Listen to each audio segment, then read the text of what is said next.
میشه. خود را برای موفق بودن آماده کنید. اعتماد به نفس واقعی.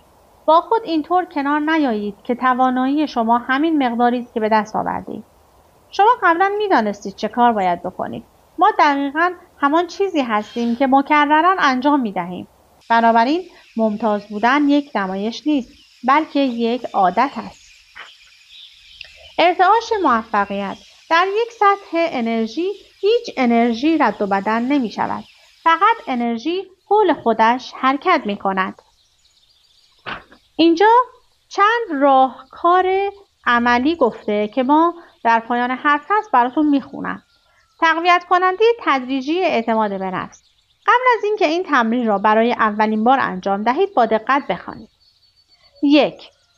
خود را با اندکی اعتماد به نفس بیشتر تصور کنید که در جلوی شما نشسته یا ایستاده است. 2. حالا می‌خواهم که وارد این خود شوید. از چشم‌های او ببینید و از گوش‌های او بشنوید و احساس اعتماد به نفس بیشتر این خود را حس کنید. متوجه باشید شخصی که در مقابل شما ایستاده یا نشسته است از شما با اعتماد به نفس تر است.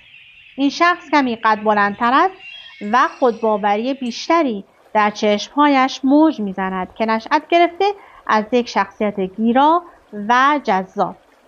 3. داخل این خود صاحب اعتماد به نفس شوید.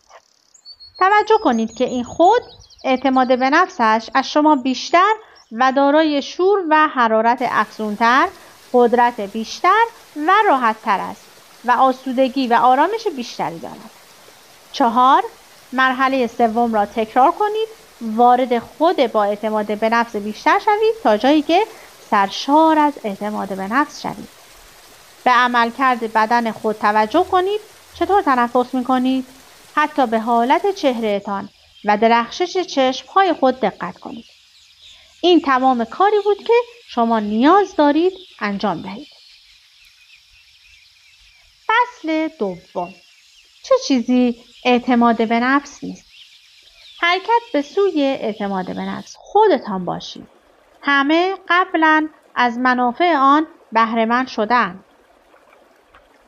من هنوز احساس می‌کنم که دنبال اثبات چیزی هستم. بسیاری از مردم امیدوارند که من شکست بخورم، اما من این موضوع را دوست دارم. من نیاز دارم تا مورد نفرت واقع شوم.